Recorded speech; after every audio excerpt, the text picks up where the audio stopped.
like we tend to feel more confident about the things that we know, and we tend to fear those things that are unknown to us. So, this fear setting exercise, or an exercise to actually realize and identify your fears, right? You could say anything, whatever you want, could help you to know potential fears that you have and what if they come through. And when they happens, you want to make sure that you're ready for them so that you can tackle them confidently. And now I'm just trying to setting the ground here for us to understand why this fear exercise is important and how you can use it. Now think of a example of content creation for somebody who is new, who is somebody thinking that, hey, bro, I want to start a business, but I just don't want to make videos of my own because I don't feel confident. The reason I don't feel confident, I believe that others gonna judge me. That's a fear, right? But if we can break it down a bit more, like others gonna judge me, that judge is a fear, right? Now, if you already know that if he makes content or she makes content and the judgment is gonna come one way or another, as Christians believe, the day of judgment is gonna come anyway. Why are you even getting scared, right? Anyway, I'm just kidding. But if you already know the judgment is gonna come, right? The fear which was unknown, now it has become the known fear to the individual. So it's gonna come anyway. All we have to do, right? For example, number one fear is judgment here. And he say, okay, the fear of judgment is something that I'm scared of. What would happen if that come true? What would happen? Either way, he's gonna quit doing content creation. Either way, he's gonna start overthinking. Either way, he's gonna start questioning his abilities and stuff like that, right? That fear is already overcome. Now, we're also gonna write how can I recover from it. So before I actually go deeper into these, the small little beautiful table or chart that I've created, um, I want to tell you guys, you can be like scared of things, but if you know that things gonna come for you, like those fears gonna come up, and that you might be scared of, and you already have a plan for them to tackle, things gonna be way more easy. You're gonna take actions with confidence.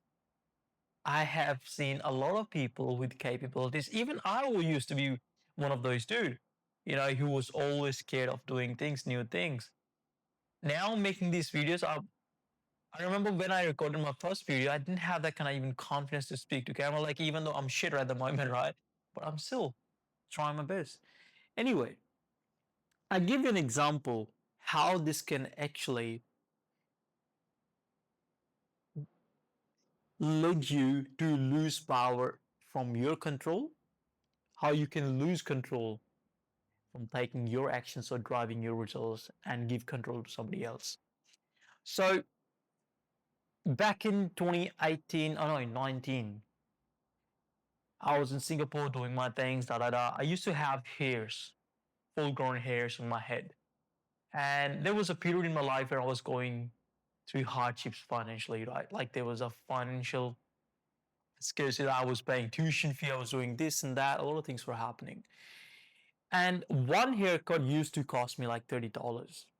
And I didn't have that money. So what I did, I bought a trimmer and I started shaving my head. And I made a promise to myself, like I'm not gonna, waste money on haircuts anymore. But you know what? I did just to save money. I did buy a trimmer and started shaving my head. Right? I did that. But then another fear came up. Oh, people gonna start calling me bald. People gonna start calling me, man, you look ugly. Girls not gonna like you or something. Right? That was a phase. Just to overcome that, I started putting beanie, like the beanie thing, like cap thing. I started wearing cap. I started wearing beanies. If you can go to my Instagram, like for really down, like scroll down, I will also see if I've got some pictures I will share with you guys. But I used to wear cap a lot. I used to wear beanies every single time I would go for photo shoots or anything, right? I would wear cap. That was the fear that I had, just to, you know, cover that up, just to make myself feel more confident. I would take help from these accessories like beanies and caps and stuff. And one day I just sat down. I'm like, this is the fear, right? I don't want to do this no more. I don't want to deal with it anymore. I still want to shave my head. That's the important. Like, that's my decision. But I don't need to put extra layer on top of that to cover or hide or something, right? So I started going like this. Well, over the years, obviously, I started losing hairs from here, but like that's a different story. So that fear was unknown of judgment, how people are gonna judge. But you know what happened? Like when I started not to wear any cap or something, like I stopped hiding my shaved head or baldness, whatever you call. No one judged me. No one say, bro, you're bald or something. No, yeah, that time to time people do pass comments on you and this and that, but that's okay because I already dealt that particular fear in my head already, so I didn't have to deal with that no more.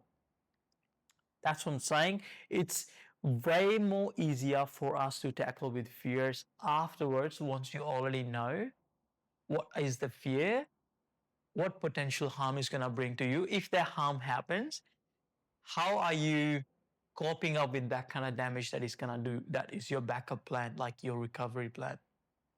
So in this very exercise, right, it's a very simple. On the screen as well, you can say, if you want, you can please take a screenshot as well. Do it on your notebook if you have one. Do it on your iPad, tablet, whatever you have, right? So here's what we're gonna do. We're gonna write down. Let me just get my highlighter. We're gonna write down what I want to do, and you can use this exercise, apply this exercise to anything.